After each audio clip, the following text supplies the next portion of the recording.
Hello, hello. Welcome to the Strategy of Finance podcast, where we celebrate the profession and the professionals in the world of finance. These unsung heroes mostly remain away from limelight, but contribute tremendously towards company building.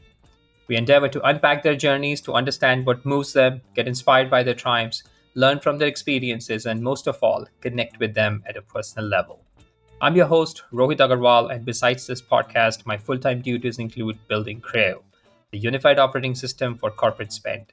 We are bringing together the whole journey of spend so you can buy, pay, and manage all your corporate spends from one single platform.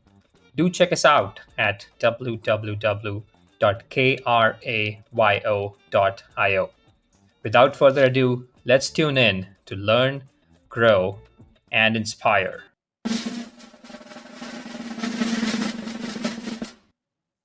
Our special guest today for the show is a very dynamic, energetic, and always smiling KJ Tjon, a seasoned senior financial executive with more than 25 years of experience in the technology and telecommunications sectors. She currently serves as a board of director for Kaleyra, a communications platform as a service provider, Nubia Brand International, a blank check company focused on the wireless telecom sector, and Volcon, a developer and manufacturer of electric off-road powersport vehicles. Previously, KJ served as the CFO of Alorica, Epiq Systems, and Hawker Beechcraft, and president and COO of Scientific Games. She also spent almost a decade at Alvarez Marsal as a business transformation and performance improvement specialist. Hi, KJ. Welcome to the show. Thanks for making the time and really glad to have you here. Thanks, Rohit. Good to be here. Perfect. So why don't we start with a little bit of background? So tell me, how did you make your way into this amazing world of finance? Well, it was kind of interesting, Rohit, because I always said I would never have anything to do with numbers or finance because I come from an accounting and bookkeeping family, with my dad being a controller of one of the big companies in Holland for division controller for Philips, and my mom doing bookkeeping and financial administration. I was never going to do anything like that because I spent my teenage years doing small business accounting as my kind of job to get extra money. So I was never going to be an accountant, and I have kept to that. I do not have a CPA, but other than that, it's all pretty close. But yeah, the apple does not fall far from the tree, I guess. So over time, Sure. I found I was gravitating more and more to kind of jobs that required me to be very organized, to understand numbers, and basically kind of financial type jobs. And so in the end, I gave in and went to business school. And when I graduated from business school at Columbia, New York, I went to work in corporate finance. And initially, I was a financial analyst in the office of the CFO. And it was kind of cool because it was a smaller company. So working for a smaller company, it has a fair amount of benefits. This was my first job in the US. So I wasn't all that familiar with SEC filings and the like. So my first job as the analyst actually was to help with their accounting systems and to help with their SEC filings. So if you've done that a few times, which of course the first time you're completely panicking, like, oh my goodness, what if I make a mistake and how does this work? And, in business school, I had a good friend that went to law school, and she went into M&A at one of the big law firms in New York. So we would call each other, she with finance questions for me, and I with legal questions for her. Like, how do I do this? How does this work? And, but all ended well. I don't think I made any big mistakes in our SEC filings. But it's kind of good to be at a small company. You get a broad responsibility. So over the years that I was there, I ended up moving on from the accounting side when we hired a new controller, and outside of the SEC stuff, I moved on to more investor relations, raising funds, doing more treasury type stuff.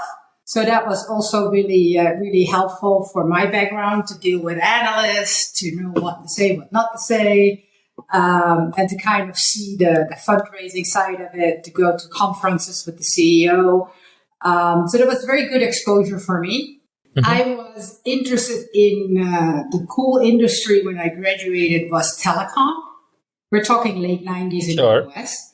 So IT, telecom, that whole new internet stuff was super cool. It also came crashing down in around 2000. So, Right. The cool industry that I was actually ended up setting me up for a career in restructuring after that. Because the small company I was with was a public company, but it was in telecom. And after that, I went to a company that is pretty well known as one of the first big bankruptcies in telecom, which was Windstar. And one of the first new telcos to spectacularly file Chapter 11, and then all the others followed. At that point, I was CFO for Windstar International. I had just come in and they filed. I had no idea what was going on. But it was kind of a quick study for me about bankruptcy, about what happens, which made me pretty attractive when obviously Windstar, there was no more job for CFO International because we're basically selling everything. Right. To go to a restructuring firm. So I ended up at Alvarez Marsal, which at that time was very focused on purely restructuring. And now it's a much broader based consulting firm.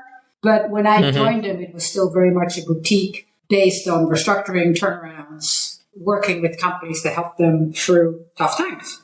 So it was a perfect fit for me. With them, initially, I worked on a lot of telecoms that were filing in 2000 to early 2000s. And then I moved on to doing more technology type companies, done some manufacturing companies. So that by the time I wanted to leave, about 10 or so years later, that I got fed up with being always on the road. As you know, the lifestyle of a restructuring advisor is like a banker. You leave your home on Monday morning. If you're lucky, you're back Thursday night, but usually you're back, Friday night, if that. And then you work together. So you can just work from home. So the lifestyle it's tough, right? Because you come into a company, it is in panic mode. You got to hit the ground running, and there's no time. Sleeping is kind of overrated at that point. You just got to kind of get things done. So after about 10 years of that, I joined a company called Hawker Beechcraft, which made airplanes. And why it was a good move for me was coming out of restructuring. No regular company would be interested in somebody with my resume because they feel like, oh my God, people are going to panic when they see that we hire you. Right? The headline in Wichita, where the company was headquartered, was Beechcraft brings in restructuring CFO. So you can imagine that a lot of companies would not like that as their headline. So you had to make a soft landing, no pun intended. Exactly. I wanted to go somewhere where I could use, my experience, obviously, for restructuring, even though I think that it plays very well in other areas, that the skills you build up are very helpful for a growing company, for any kind of company going through change. But that's not necessarily how the market always sees it. So I needed something to kind of bridge myself over into a corporate life that was not crazy restructuring. But, still, for me, restructuring was kind of the niche that I was known for. And the good thing about Beechcraft was that it had very, very strong brands, made great airplanes. I mean, it was just a very solid company with a solid product. The problem was at that point that the market for private aviation, this is 2011, since 2008 was really much smaller. So there was a lot of overcapacity in the industry. And they were bought by Goldman Sachs at the time, and I think it was Omers, in 2008 at the height of the market, right before Lehman filed. They bought this big company out of Raytheon.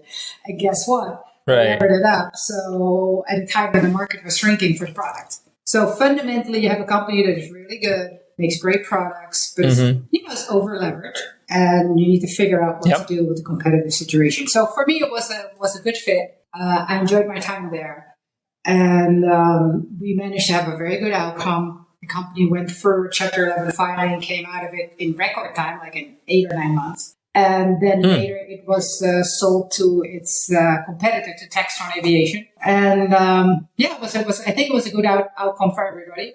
They're still making airplanes today in Wichita, Kansas. So there's still a lot of people that have jobs that are working there, and they make great planes. So it was a fun experience for me.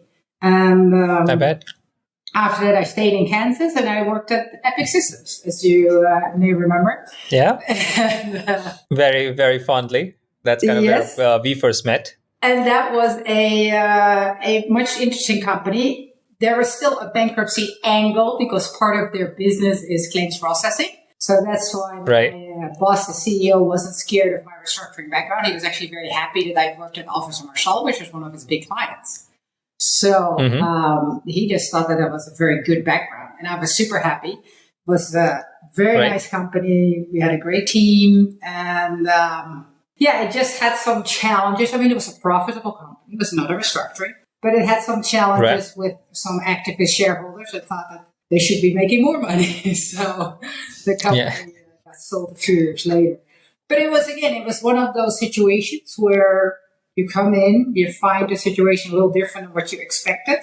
It wasn't clear from the outside that there would be an activist party going soon after I joined. But you kind of roll with punches. And at the end, I think that was a good outcome for everybody when our fine bankers, such as you said, the company sold to a strategic and a private equity firm that took it private. So it's all in all, I think it was a good thing. So I think, I'm just kind of stopped there and I've kind of rolled through pretty quickly. But that's kind of how I ended up doing CFO stuff. Very cool. And I think a lot to unpack there. You worked across professional services, so as an advisor to CEOs, CFOs, as a CFO yourself, and now again as board members, so kind of very different hats that you have worn over your sort of professional journey. But maybe let's unpack a little more in terms of how did you make your move from Holland to the US? I know like Colombia was sort of the impetus there. So what was the thought process, as a young girl who's looking to sort of make strides into the corporate world? What was the thought process around that move? Yeah, I was initially actually, yes, I'm from Holland, but I was actually working in Asia when I made the move. I was working in Hong Kong at the time. I had come to Hong Kong in a very junior position because obviously I didn't know anything. I was very young, and I was kind of executive bag carrier for an American executive who worked at the European Merchant Bank. And as I lived and worked there and started learning more and more and realized that finance was really something that actually suited me very well, and I actually enjoyed it. I wanted to admit to myself, given my parents' background. I ended up also there doing a lot more finance. And this is like a long time ago. You're talking Lotus 1, 2, 3 spreadsheets that you're learning. Yeah. Wow. So it was heavy lifting on that side, right? IT wasn't very well developed at that point. Doing a spreadsheet took a lot more work than it does today. But yeah, I thought I actually liked it. I liked the work, but I also felt that if I wanted to do something different and not just stay in Hong Kong, which at that point was getting close to being taken over back to China. When I came to Hong Kong, it was a British colony. I actually left in January 96, like right before the changeover to go to the US. But for me, the MBA was a way to come to the US, but also a way to change careers a little bit. Right? I felt I was a little stuck. When you come in very junior on the admin side, even though you do a lot of things that are more financial in nature, everybody still looks at you as like, this cute girl that kind of brings coffee and also knows how to run a spreadsheet. So I kind of wanted to get out of. I can relate to that, not the cuteness part, but I was also an admin. That was sort of my first job after my graduation. And I totally see it. Whatever you do or not, you're still sort of boxed into that admin framework. Exactly. So it was a way to Makes sense. And it worked. And very cool. In the US, and I think, I don't know, maybe you have some audience in India as well. I was very well advised by my boss because he was an American that, I didn't really know one school from the other. And he really advised me that you want to be at an Ivy League school if you can get in, because it makes all the difference when you're in America. And I think it is a good thing to do if you can get in, because I do think it makes a difference. It gives the people hiring you, especially when you're a little bit of a different hire, because you're a woman, or maybe because you're from India, or because you're from Holland, or whatever, if you're a little bit of a different hire than your regular guys, it gives them a little bit to hold on to. Like, well, she comes out of Columbia Business, you can't be that bad, right? I mean, there's a sort of, I don't want to say it's a sign of seal of approval, but there's a little bit of that going on, right? That it kind of, it's just one of those little things that I think it helps a little bit in the initial process. Makes sense. Absolutely. And so then maybe contrast a little bit your time at A&M being an advisor to actually, your maybe time at Beechcraft or Epiq, being a CFO yourself. How did those two perspectives differ, and how did you need to reset your mind while you moved from A&M to Beechcraft to start with? Well, it's actually kind of interesting because at Alvarez Marsal, I was in the restructuring group that did debtor work, what we call debtor work, meaning you're on the company side. So very often I would come in as an interim CFO or an interim CRO. So I had done a lot of the job itself, not just in the advising part. I had done both. I had done advising to private equity groups who would ask me to go into a company to look at, I don't know, at their cash management or something like that. Usually it's cash, right? Right. Usually it's like so, but most of my work, especially the first 5-6 years I was there, was really interim management related through a company's kind of change, whether that be a bankruptcy or whether that be some other strategic change or merger or what have you, to kind of manage through that process. So I had a lot of experience in terms of managing through it. But what was kind of the biggest issue, and I think you probably had the same thing when you got out of investment banking, when you're at A&M, you're used to people being there 24/7 for whatever you need. You have some obscure tax question in, I don't know, I got this problem in the state of Iowa with whatever, right? Some obscure tax. You can find somebody pretty quickly that will give you a call like an hour later and say, KJ, I hear you have this issue. It's like, yeah, can you explain how this works to me? And they'll give you a briefing on what you need to look at. Right? Yeah. Whereas when you go to a company, it doesn't work like that. People don't work 24/7. Sure. People actually like to have a life, which is a beautiful thing, but it's also very confusing when you come out of a consulting environment where nobody has that. So you have to kind of make that turn and okay, this is cool. I know people need a life. I will not talk to them on weekends unless it's really, truly urgent, not just like a random chat because they will jump up and panic. So we will make sure that I'm cognizant of that, and also just the way people do things, right? I think we get very spoiled at firms like Alvarez Marsal or the investment banks or any of the big consulting firms with the quality of people you have around you. Even the juniors, they're just high quality people, whereas in a company, you get a little bit of everything, right? Because you get every different level that you can imagine. And you got to be able to relate to those people and talk to them and motivate them and understand that they're there to be there from 9 to 5 and to move the ball from A to B. And that's perfectly fine. That's perfectly fine. And that's what they want to do. They want to go home at 5 o'clock and not be bothered. And there's nothing wrong with that, right? At a certain level, that's what people do. So you got to kind of learn. I think that was kind of the biggest jump for me, because you come in a company to run a company with a team from Alvarez Marsal.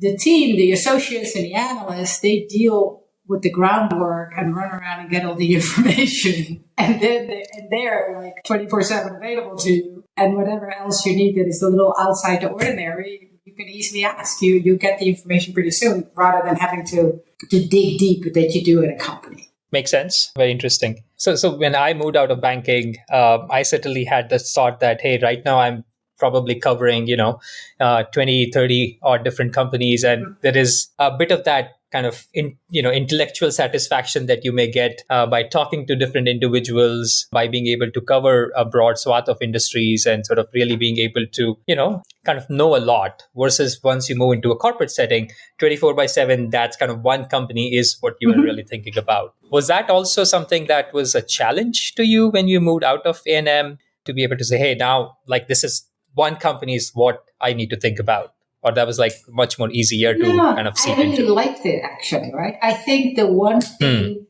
that is lacking in my background is I don't have any depth in any real industry, right? Because I've moved around so much. So, and I love to learn. So when I just went to Wichita for Hawker Beechcraft, it was super cool to learn about aircraft, how the planes are made, the walks through the factory. I loved it. I was eating it up. Any excuse to go to one of the big factories or one of the big plants around what we call the square mile where our offices were. I always took it as an opportunity to walk around and to talk to the guys that are working the lines and to kind of see what they're doing, what's going on, how things working. I thought it was super cool. I even learned how to fly a plane when I was there. Very cool. Wow. I ended up not getting a license. Nice perk to have. It was because they had the beach flying school and they had some really old little sundowners, which are single engine prop planes, right? These are tiny little planes, right? It has like the engine of a lawnmower, okay? I mean, I'm not exactly going around okay? I mean, this is like a little prop. But it was just so... So these were like drones before the drones. Well, I did fit in there, okay? My instructor did too. I mean, there's like at least 2 people that can fit in. But that was a lot of fun. That was a lot of fun to learn that and to get a better sense of the products we're making. But at the end, I actually did not get certified because being a CFO, you're also in charge of risk management and insurance. And any accident with any of our fleet worldwide, which at this point, I want to say we probably had about 35,000 aircraft at any one time that could be flying around. And any accident I would find out about, right? They would immediately come to the company and it would come in for me and through our security guy. And it was always the same story. It was people like you and I who are professionals and good at something completely different. And just like, oh, flying is fun. And we go and we get certified. But we don't really build enough solid flight hours in all weather to really trust our instruments and do the right thing when the weather turns. And it's very consistent, right? I mean, flying is relatively easy on a nice day. You just get in the plane and you go play. But you know, when the weather turns, you really got to know what to do and trust your instruments and have the experience. So I really felt like I'll never spend enough time to get, I can spend the time to get certified, but I'll never be good enough to really do this without somebody sitting next to me who really knows what he's doing. Makes sense. So yeah, a little bit of knowledge is very dangerous when it comes to piloting planes. There's a lot more that can go wrong than in a car. Interesting. Yeah.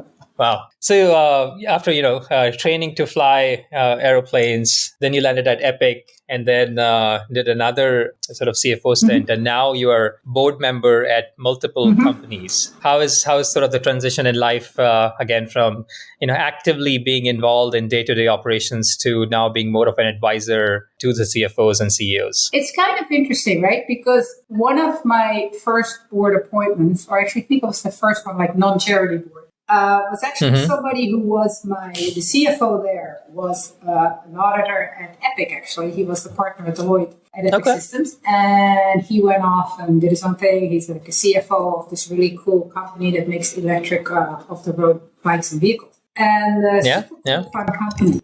And basically what I said to him is that I'll be very happy to do it, but you got to tell me when I get too intrusive. You got to be a good friend and tell me when I overstep the boundary and not stay in the box that I'm supposed to be in. Because obviously being on the board, it's a strategic role. You should not get too tactical. And I remember when I just came in there and I was looking for a 13-week cash flow statement, right? And he's like, KJ, you're not supposed to look at that, okay?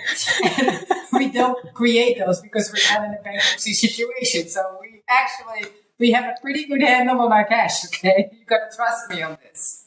So, all right.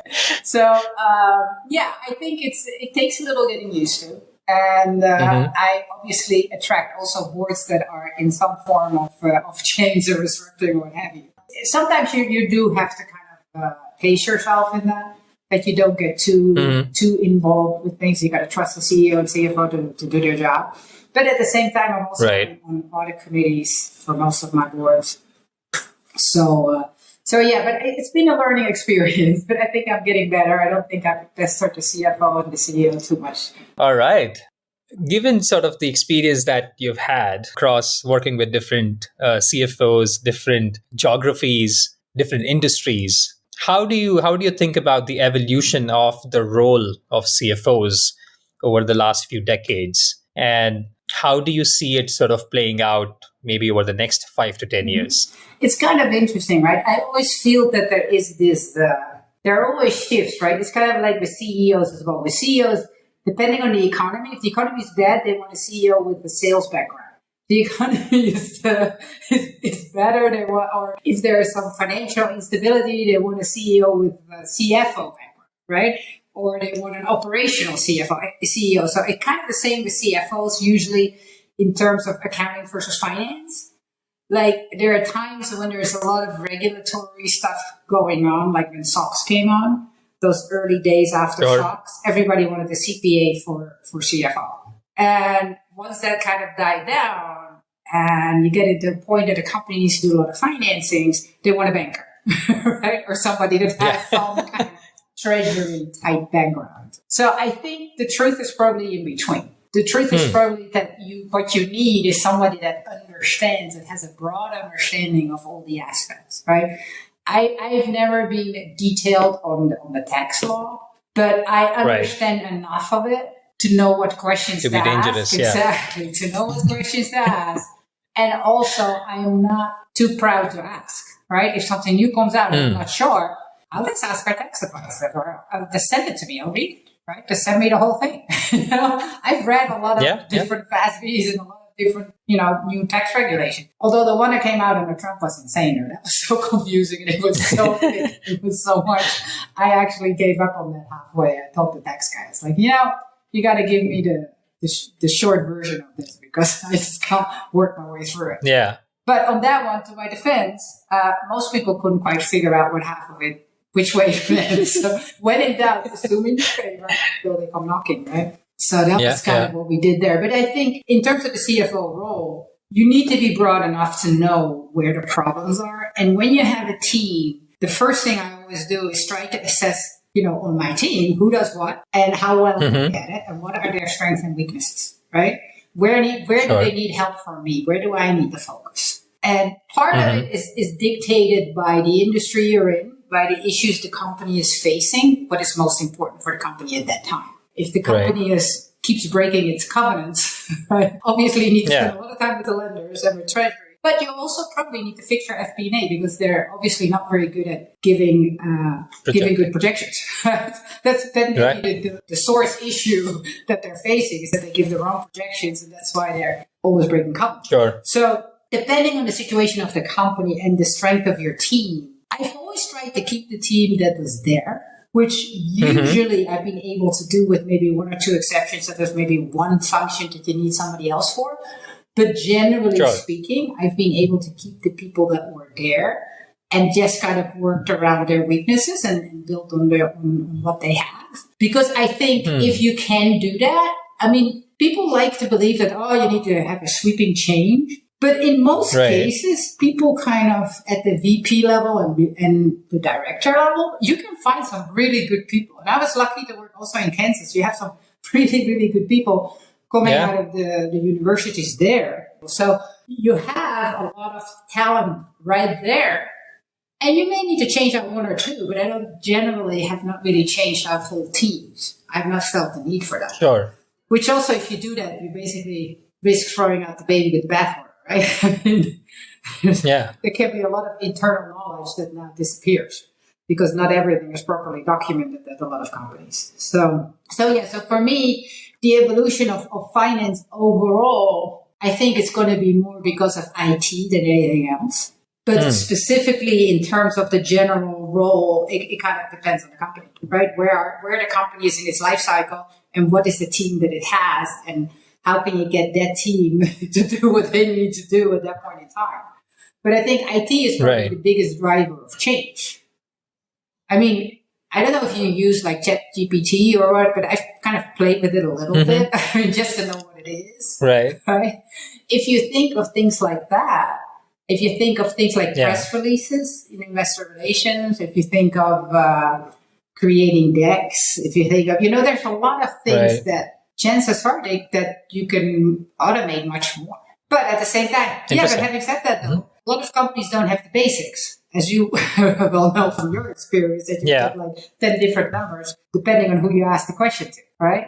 Exactly. So I think a lot of companies, especially if they've done a lot of M&A, a lot of mergers and acquisitions, they will have different systems that don't talk to each other. And Right. it's not easy to get correct information, to get the right number in the first place. So forget about artificial intelligence. You first need to get the fundamental numbers that are in your accounting system to actually come out and be able to manipulate it. I think we have seen even standalone companies don't have their numbers in check, let alone people who have done a lot of M&A.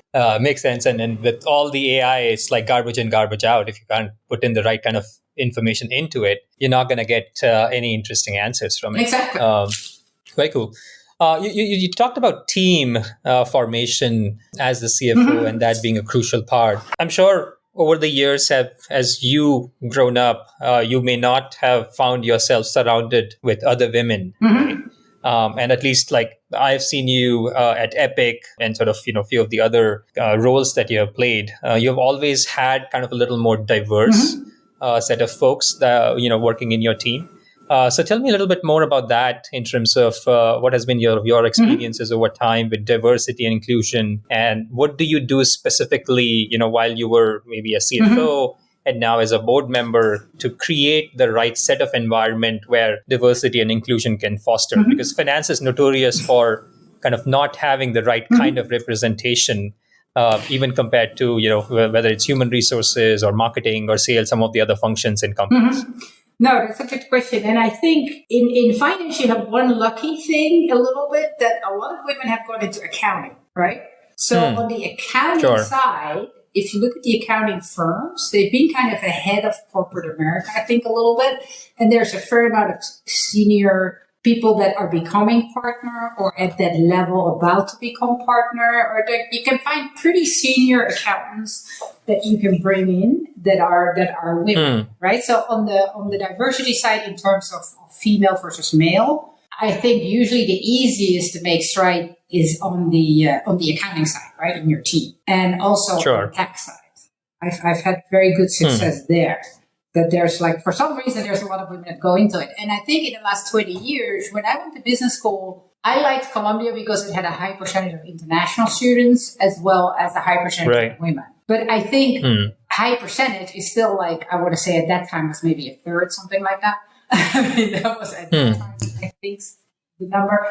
Right. But that has improved a lot, right? I mean, I think it wouldn't surprise me if now it's 50-50 or even better in favor of women, right? So I think from a female perspective, it's becoming easier. And from the accounting track, and then also in investor relations, you also find a fair amount of women.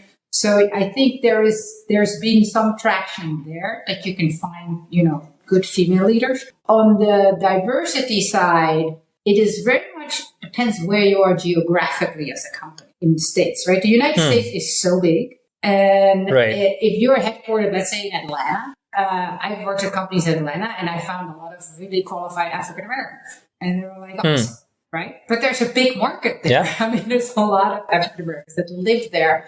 And there are a lot of universities, a lot of good schools. And, you have a good pool to hire from.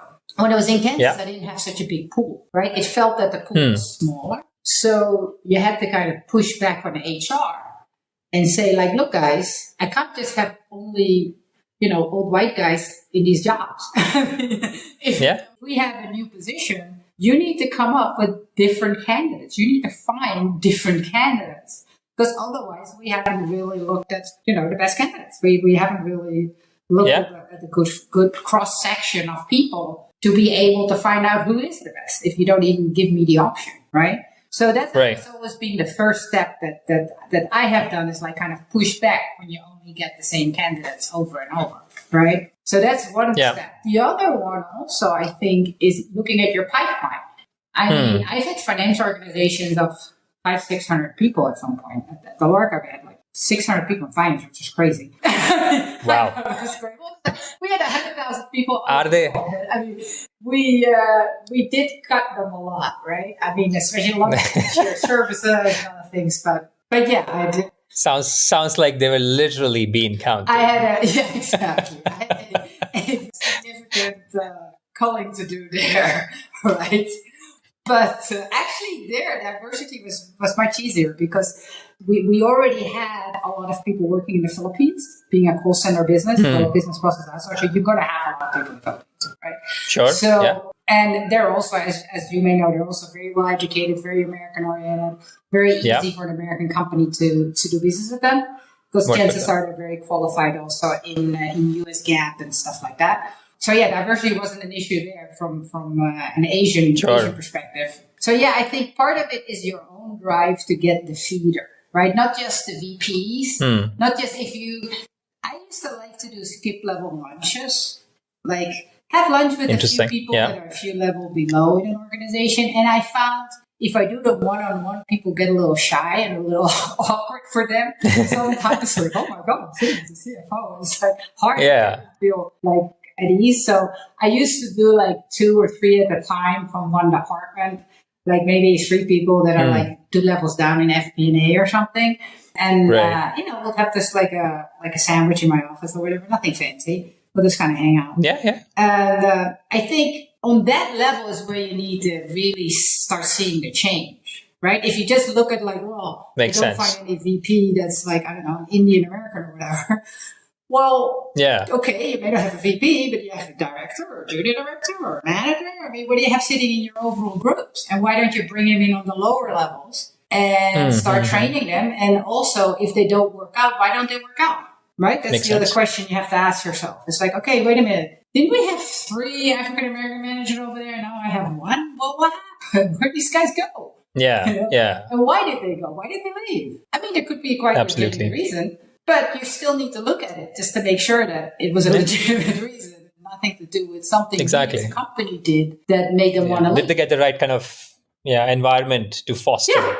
Rather than having something, strategically or rather more systemically against them. Yeah, makes sense. And I think also it helps when you do skip levels and talk to different people. You also get a bit more of a sense. I mean, they may not necessarily tell you everything that goes on, but you get a little sense of the people that you have working there. So you can also see who's going to be more welcoming to different people that come in, because that's also important. When somebody comes in and is like the only, I don't know, Chinese American person in the whole company, right? Versus there are others there. It's a difference. It makes a difference to some people. Sense. Some people don't care. Like I never cared because, the chances of there being a Dutch woman working there looks like, it never really. But I know for a lot of people it does matter, right? So you got to take that into account. Sure. Makes sense. I really like your point in terms of creating pipeline, because if there is an opening of a new hire, right, the managers would want to fill that position quickly. Because again, kind of, KRAs are involved and people want to sort of show impact as soon as possible and do not really want to wait for, a candidate to be hired. And that's where more often than not, right, if you find the right candidate, which may not really satisfy the diversity angle, people tend to just go ahead with that hire. And I think that's where having pipeline really matters, because you're all times looking at a diverse set of backgrounds and thereby are able to make the right decision and always take care of the diversity part. Yeah, and I think over time it will get better, but it's not naturally going to get better. Right? It gets better because you're pushing it, because you're pushing HR to give you different candidates. And maybe the first time you get 5 candidates, 2 are diverse, and you don't like them. That's okay. Yeah. That's fine.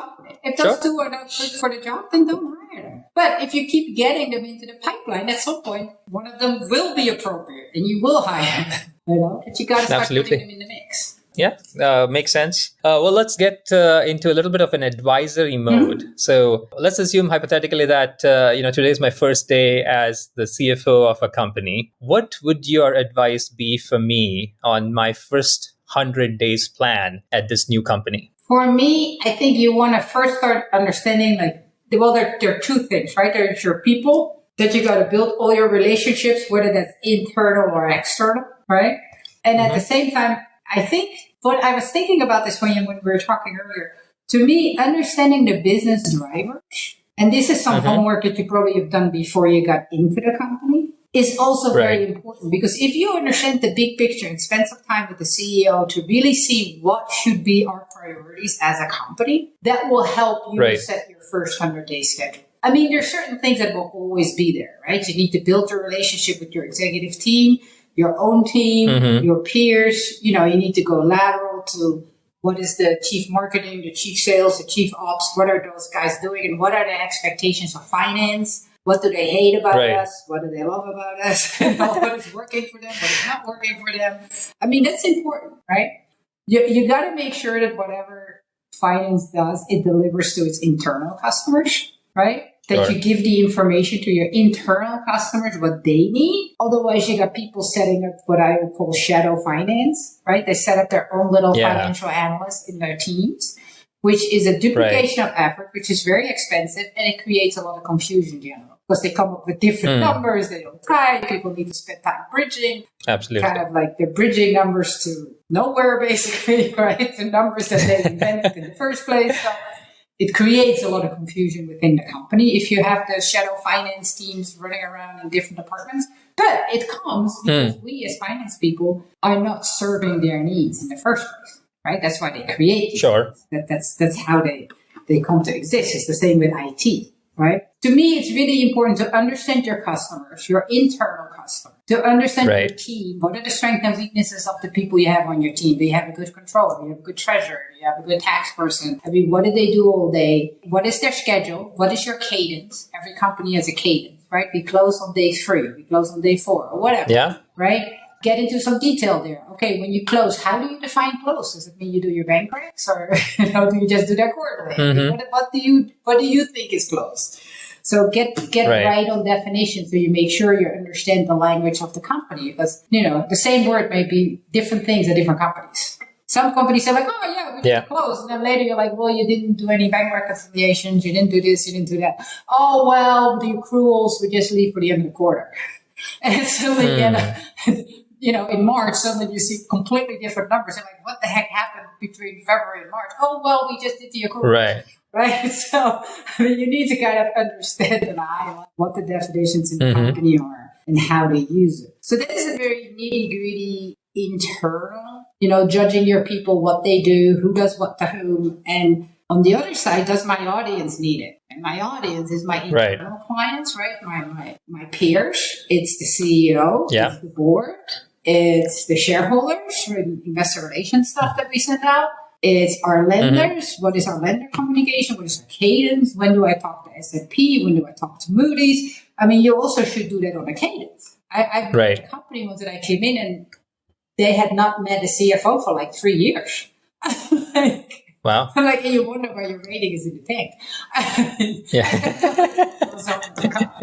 I have no idea because they never really talk to anybody. So you need to talk to these. You need to reach out and talk to them so they can understand what the company actually does. They can understand the story. It's helpful for them too. They can do their job. If you don't communicate with those agencies, they don't really understand what's going on, and they'll just stay very on the surface with how they interpret things. So you got to kind of manage all those relationships. But yeah, for me, the first thing you got to do is understand from the CEO, what do they think are really the true business drivers? And what is the key for the company in the next 6 months for it to get done? Because finance can support that, right? Yeah. Your goals have to align with whatever direction the CEO is going. Makes sense. So let's talk about this. Seems like the CEO-CFO relationship seems to be the most important from a company perspective or a management team perspective. How did you think about it in your various roles? And if you have some hacks that you used to really solidify that relationship, because there's a lot of trust that has to come with it. May not necessarily be agreeing to everything that the CEO is saying, but to be able to, really put a counterclaim with a lot of confidence and trust, understanding that this person takes it in the right stride. So maybe tell us a little about that relationship. I think this is the key when you're accepting a job, because this is your direct superior, right? I mean, in every level of an organization, people leave their jobs not because of the company, but because they're direct supervisor, right? That's why people leave jobs. Sure. Because they're supervisor and then just don't go home for whatever. And as a CFO, you can't really do your job if you don't have a CEO that trusts you and lets you do your job. And actually, it's kind of interesting. You want to look at where the CEO comes from, right? You have a CEO that comes out of finance. On the one hand, it's really good because, they understand what you need to do. Yeah. But on the other hand, they can also be very micromanaging because they have a very specific idea of what needs to happen. And you come in this organization, it may be quite a mess, but they were the CFO before, and I think it was brilliant. Yeah. So this is so dynamic. You need to try to figure out before you actually take the job, and try to kind of suss out where this person is coming from. If the person comes from sales that has never run finance, chances are you can kind of like be trusted to do your job and not get too much interference there, right? So it very much depends where the CEO comes from themselves. And also, I think your relationship, because obviously it's key, I think on a personal level, you want to feel that it's a person you can work with. You want to be able to walk in their office, close the door and say, look, this makes no sense. I just heard you say that to these guys. I mean, obviously I just sat there and nodded, but between you and I, we got to do something because that makes no sense. We shouldn't let that happen. Or we need to do this or that, right? You need to be able behind closed doors to be very clear, right? To say like, look, sure, this is not the right way to do it for this and this reason. And look, at the end of the day, there are things you're going to have disagreements. There are things that, sometimes they'll take your advice and sometimes they won't. And if they won't, it's like, okay, I told you, but if you still want to go right, go right.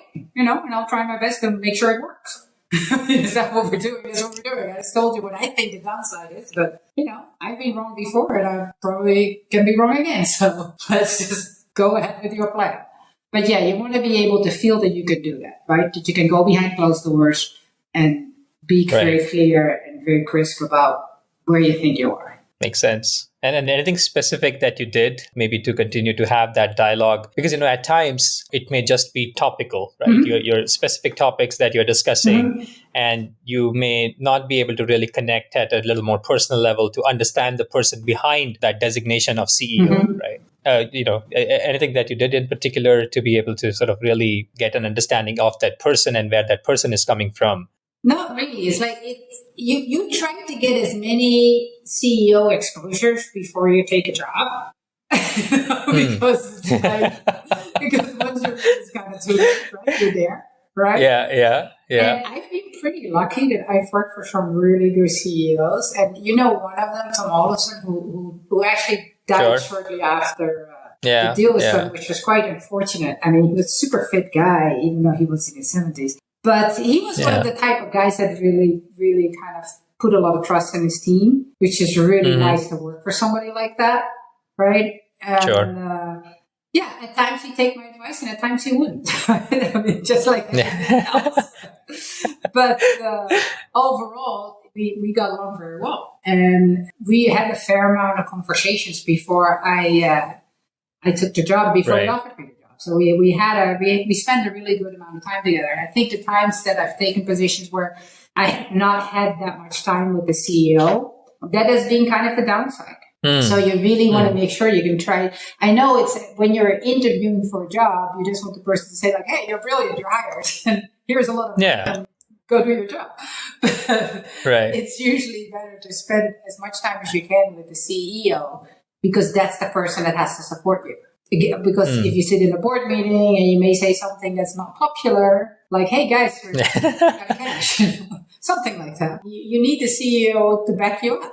Totally. How about other departments in your sort of long tenure? Was there one department that you really got attracted towards a little more? Like in my little time, as an OT, I worked across departments in terms of its sales heads, marketing heads, and so on. But sort of the HR piece was something that always pulled me. And, any problem solving on that front, it just felt like, hey, that's like perhaps the most impactful from my perspective, right? And anything that kind of you got attracted to a little more in terms of a particular department or a problem to me, that you wanted to solve more? Ops, right? Especially if you're the company that actually makes stuff. Like airplanes or things like that, right? It's just really cool to just like see how things get made. So I'm always kind of attracted to being in the kitchen and seeing what's going on. I think my inclination generally is kind of like you. I'm pretty HR focused, right? I think that's kind of the key to anything in a company. If you can't get your people right, then all bets are off. I mean, nothing's going to happen. So yes, I'm also always very married to HR. And I think there's a natural tension with sales and finance, which is not necessarily a bad one, right? I mean, this is something that I've had some great VPs, EVPs of sales that I've worked with really well, but, we've had our clashes because sales always wants to recognize revenue the moment they talk to a customer. First, I don't want to recognize revenue. So there's a natural tension there, right? In terms of when revenue gets recognized, when commissions are paid, how commissions are paid, what they're based on. I mean, these are very important things that and finance needs to kind of oversee them, right? They need to oversee how these people get paid. And obviously they don't always appreciate that because they always believe that, well, I made the sale, so I should get my commission. Well, the company hasn't been paid yet, so what am I supposed to pay you with? It's it's a natural tension there because they're like, well, that's not my problem. I made the sale. I went out there, look, it's signed, it's a contract, go on. You know, so there's a natural tension in those situations. And of course, as a finance person, you always believe they spend too much money, they entertain too lavish. I mean, can't you just take them to Mickey D's? Why do you need to take them to, 11 Madison? So yeah, I think there's a natural tension between sales and finance. But I do think that you can, with a bit of humor and respect for each other, I think you can solve that. Makes sense. It's certainly, no surprise that the CFO role is quite taxing, right? You kind of need to be on the clock for several reasons, as you mentioned, whether it's the closing of the books, whether it's talking to lenders, investors, other stakeholders. And, no surprise that stuff would be breaking in between at times. So in those situations, how do you sort of keep your calm and really keep going? Because one of the things that it's very easy is if the leader is panicking, the rest of the team starts panicking even more. So how do you sort of manage yourself and sort of keep that calm in these panic situations? Well, I can get very hyped up when things go wrong. I can get very intense. I can get pretty intense. But yeah, I don't panic. I tend to get a very good focus. Like there's a lot of stuff that can go wrong that you don't control. There are a few things that you can't control, right? I mean, I cannot control whether this lender is going to like me or not, whether they're going to extend the loans or not, or, whether these sales are going to come in or not. But I can control our behavior. I can control the fact that I'm going to talk to him, even though he's going to scream at me. I'm still going to talk to him. I'm going to be calm. And I'm going to explain the situation as best as I can. And they're either going to be reasonable or they're not going to be reasonable. But so it's, to me, it's be very focused on what you can control, right? That's the key. There's a lot of things that you cannot control in the world, but there are certain things as a company that you can. You can control how you build your product. You can try to make it as good as it should be, right? That you don't have quality issues, right? I mean, these are things that you should be able to control. That the numbers that come out of finance, that they actually tie. This you can control. There shouldn't be. My team should not be sending out PowerPoints that the numbers don't tie, right? They should be correct. I mean, these are things that we can control, and we got to focus on. Yeah, I think that's great advice. Focus on what you can control. Maybe continuing this theme, do you have some advice for emerging professionals who kind of aspire to be CFOs or leaders in finance? I think there are two different things, right? I think one of my shortcomings, as I said earlier, is that I don't really have any industry depth because I've been in so many different industries, which kind of hamstrings you if you want to be a CEO at some point. Right. So if you're a CFO who wants to be CFO track to CEO track, I would think you want to kind of make sure you really know one industry well, right? One or two industries that just kind of stick in an industry, because I think that's kind of for a CEO when you need to do strategic stuff is kind of important. Because a CFO, you can be much more broad industry-wise, right? I don't think it matters that much. Unless it's like highly, highly regulated, like certain things in healthcare or what have you. I think in general, it's, industry is not as important for a CFO as it is for like a CEO. So I think that's one thing to keep in mind, right? But in terms of actual finance skill set, to me, the most important skill set, number one, is people, right? At Alvarez Marsal, we used to talk about creating a following, and they would actually be talking about customers. But I also think, about clients are people that want to hire you. But I've actually always thought about it in terms of people that work for you, right? The people that work for you, I think the key here is, would they work for you again somewhere else? If you jump companies, are they the ones that say, hey, KJ, I hear you come to that company. If you have any opportunity, let me know. I would love to come there. right? That's a good sign. Yeah. If you don't hear from anybody, that's not a good sign, right? People don't want to work for you again. That's not a good sign, right? So I think you want to get a people following in the sense that you want to create teams that work well, that like to come to work in the morning, because at the end of the day, you spend an inordinate amount of time at your job. So you want to make sure that, yes, not every day is fun and games, but that overall people enjoy what they're doing. And that there's an environment there where people are, feel they can be open and can be themselves and can just walk into my office too, just like I do with the CEO, and close the door and says, KJ, you're full of it. I can't believe you're doing this. Yeah. That's very important, right? To create that environment, because I think companies get in trouble because they don't create that environment and people are too afraid to speak up. Not because people don't know. People know. People on the manager level, they know exactly what's going on. Yeah. They really do. And the problem is... And especially in finance, when they see the numbers. They see the numbers, they know. But then they don't tell, right? Or they know that something doesn't really work quite well, or there's this one division that's just kind of messing things up. They're not going to tell you if they don't trust you, right? If you don't build a relationship with your team of trust, if they're afraid they're going to get yelled at and sent out of the office for bringing it up, they're not going to come to you. And I think that's something important, to be able to build relationships, build teams that, that will help you when you're about to do something stupid. It's just as important as the people that will do their jobs, right? They need to be able to be open and honest with you so that you can trust that, the numbers actually tie. There's not some skeleton there somewhere that, you're going to get caught on. Makes sense. Look, this has been super interesting. I know we are a little constrained on time. So why don't we now move to a lightning round? Oh, boy. You all ready for it? This should be fun. All right. So I'm going to ask you some simple questions, and I need immediate responses. Okay. All right. So let's start. Sweet or savory? Savory. Right. Books or podcasts? Books. Oh, sorry. No worries. You're still doing a podcast. That's great. Thinker or doer? Doer. Movies or web series? Movies. LinkedIn or Twitter? LinkedIn. Scotch or whiskey or whatever else is your guilty pleasure? My guilty pleasure is more something like a smoothie, but okay. Mango smoothie. All right. Very cool. Money or happiness? Happiness. Introvert or extrovert? Extrovert. Summer or winter? Summer. Well, you're in Miami. Yeah, That's an easy answer. Growth or profitability? Profitability.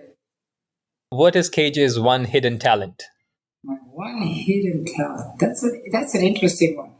I'm close to being a scratch golfer, but I'm not sure that's hidden. Because I play competitive, so I'm not sure how hidden it is. Yeah. Cool. Number one thing on your bucket list right now? To play in a USGA national tournament golf. All right. And how close are you on that? Just curious. Last year, I missed the USGA senior qualifier in a playoff for the last spot from Florida. So I was close. So I feel I'm closing in. Oh, good luck for this season. Yep. Who is your role model or something that, you really look up to, whether it's personally or professionally?